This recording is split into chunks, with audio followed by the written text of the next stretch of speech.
नमस्कार, दिन भर की बड़ी खबरों में आपका स्वागत है। मैं हूं परवीन शेख। इस बुलेटिन में आज बात होगी यूपी चुनाव के पहले दौर के मतदान की, कर्नाटक में हिजाब पर तेज होती बहस की, जानेंगे राहुल ने पीएम के सवालों पर क्या दिया जवाब और प्रियंका गांधी ने पूछे क्या सवाल।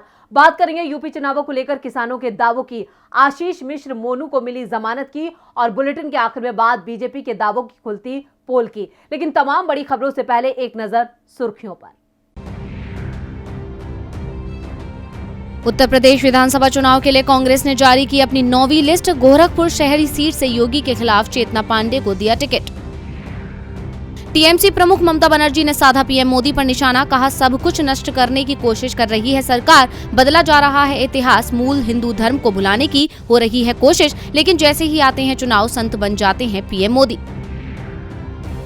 रीट भर्ती परीक्षा को लेकर राजस्थान विधानसभा में जमकर हंगामा, बीजेपी के 4 विधायक पूरे बजट सत्र से निलंबित। रीट भर्ती परीक्षा का पेपर हो गया था लीक।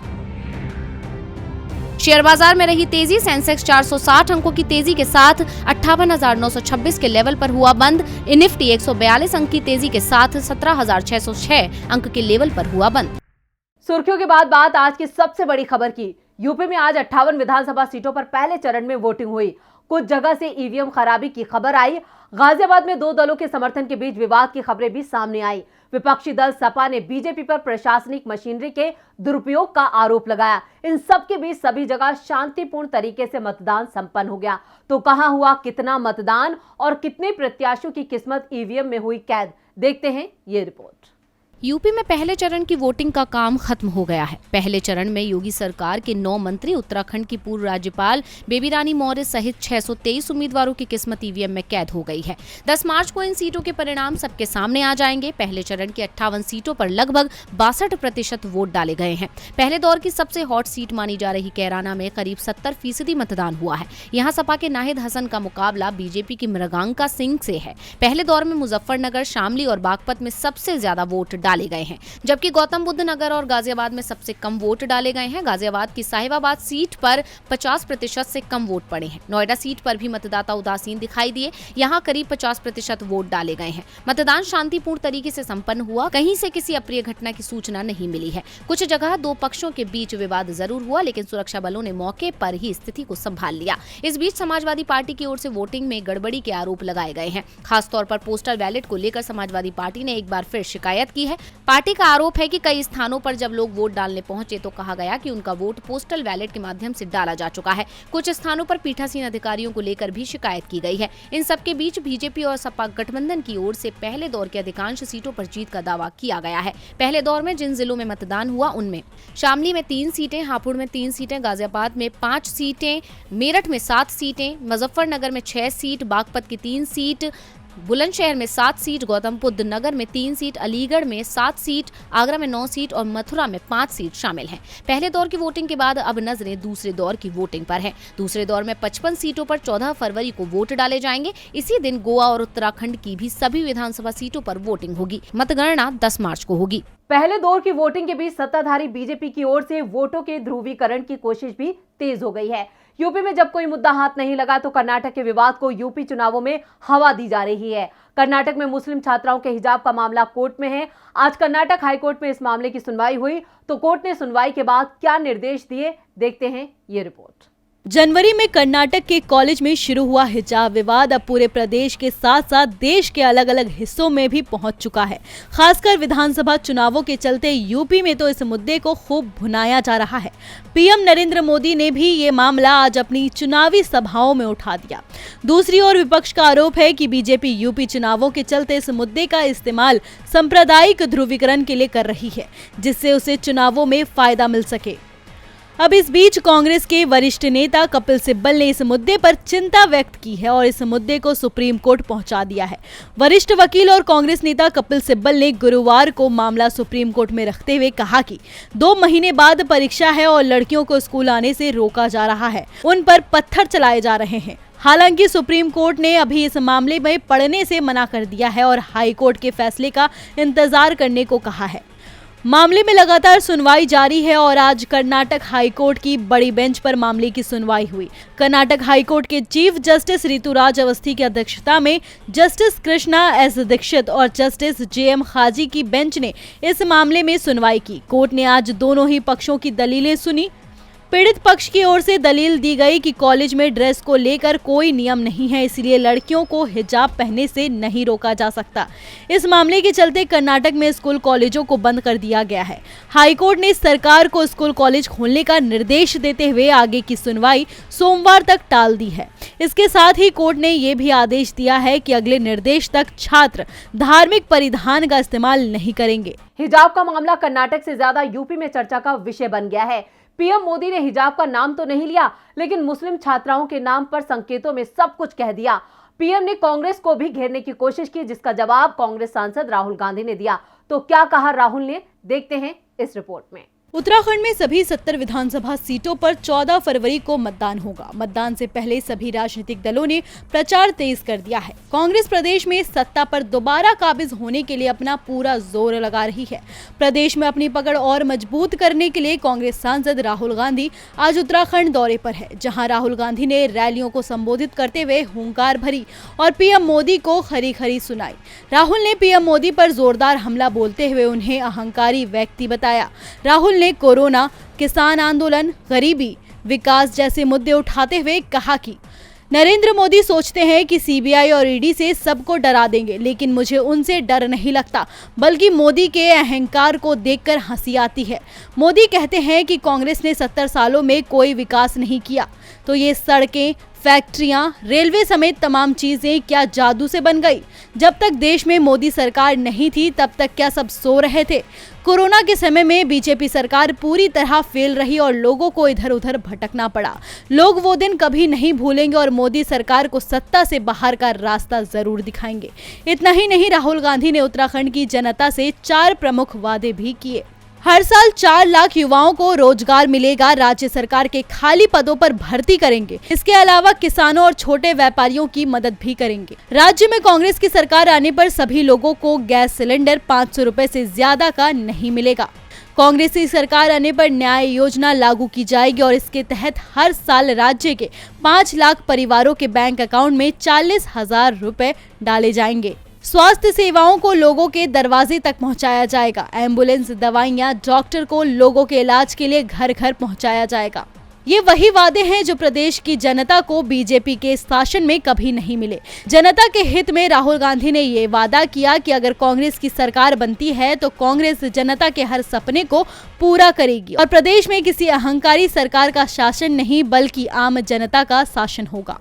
जब 70 साल में कुछ भी नहीं हुआ, तो फिर जो हुआ वो कैसे हुआ? क्या जादू से?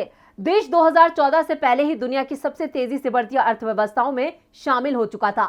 राहुल को उनके सवालों का जवाब शायद ही मिलेगा। दूसरी ओर सवाल प्रियंका गांधी भी पूछ रही हैं। तो क्या कहा प्रियंका ने, देखते हैं इस रिपोर्ट में। यूपी विधानसभा चुनावों में प्रियंका गांधी ने कांग्रेस के लिए मोर्चा संभाल रखा है। प्रियंका गांधी लगातार जनता के बीच जा रही हैं, उनसे बात कर रही हैं, उनकी समस्याओं को सुन रही हैं, साथ ही मोदी सरकार को अपने निशाने पर भी ले रही हैं। प्रियंका गांधी आज रामपुर पहुंची। प्रियंका ने जनता के सामने बेरोजगारी, किसान आंदोलन, गरीबी, नोटबंदी के मामले उठाते हुए मोदी सरकार पर सवाल उठाए।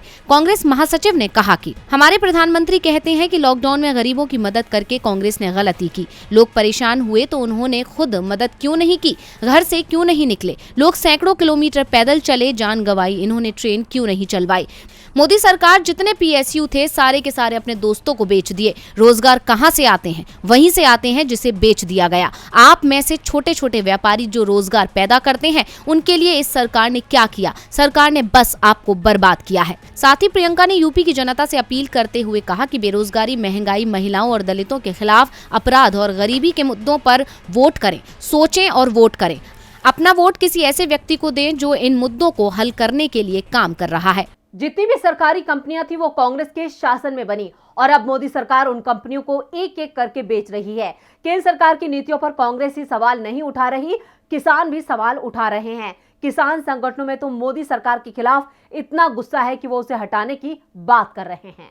उत्तर प्रदेश में विधानसभा चुनावों के चलते राज्य का सियासी माहौल गरमाया हुआ है। राज्य में सपा और बीजेपी के बीच कांटे की टक्कर दिखाई दे रही है। अब इस बीच भारतीय किसान यूनियन के नेता राकेश टिकैत ने बीजेपी और आरएसएस पर गंभीर आरोप लगाया है।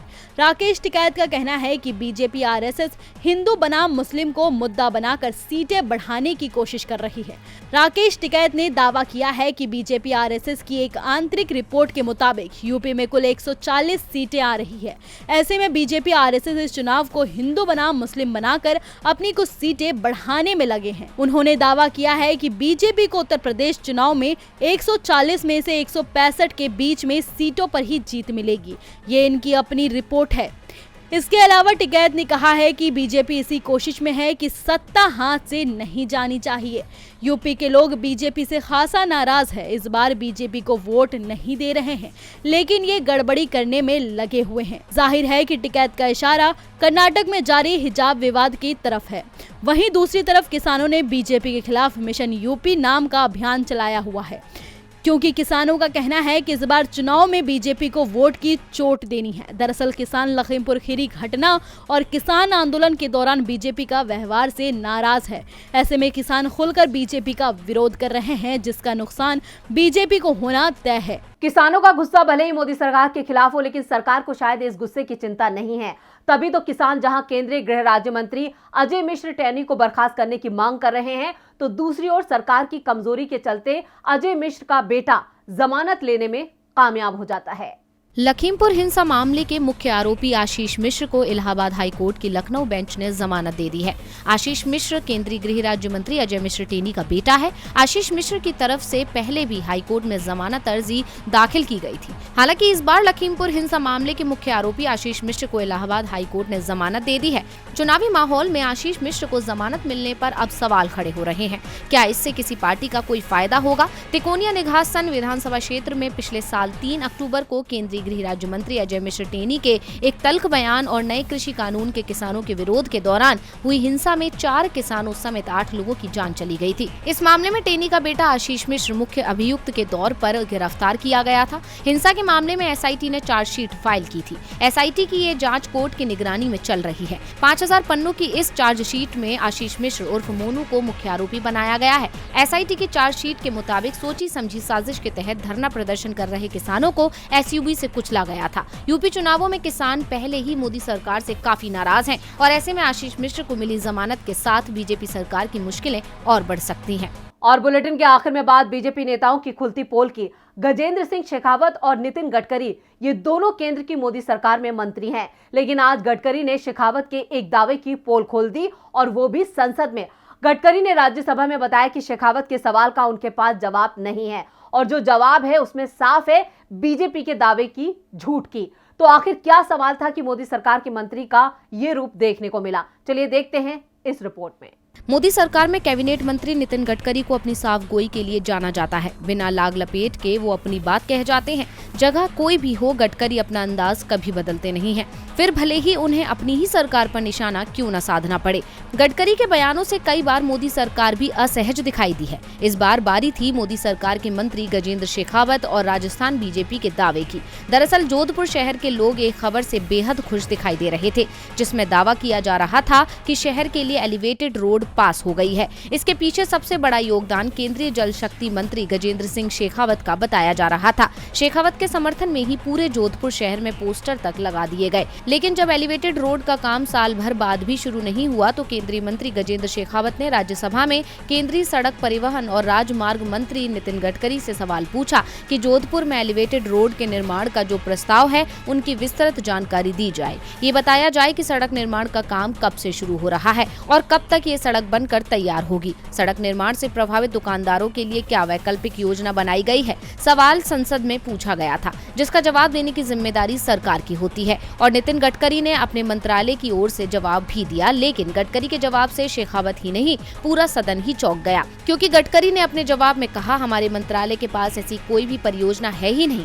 जोधपुर में हमारे मंत्रालय की ओर से किसी भी तरह के एलिवेटेड रोड का निर्माण नहीं किया जा रहा है और न ही इस तरह का कोई प्रस्ताव विचाराधीन है। गडकरी के जवाब से साफ है कि जोधपुर में एलिवेटेड रोड नहीं बन रही है और जो सड़क बन ही नहीं रही, राजस्थान में बीजेपी उसका क्रेडिट लेने के लिए पूरी ताकत लगा रही है। जोधपुर बीजेपी अध्यक्ष देवेंद्र जोशी ने अपनी फेसबुक पेज पर बाकायदा इस योजना के लिए गडकरी व शेखावत को धन्यवाद तक दे दिया था, लेकिन अब पोल खुल गई है तो देखना होगा कि बीजेपी अपना बचाव किस तरह करती है। तो आज इस बुलेटिन में बस इतना ही। देखते रहिए डीवी लाइव। नमस्कार।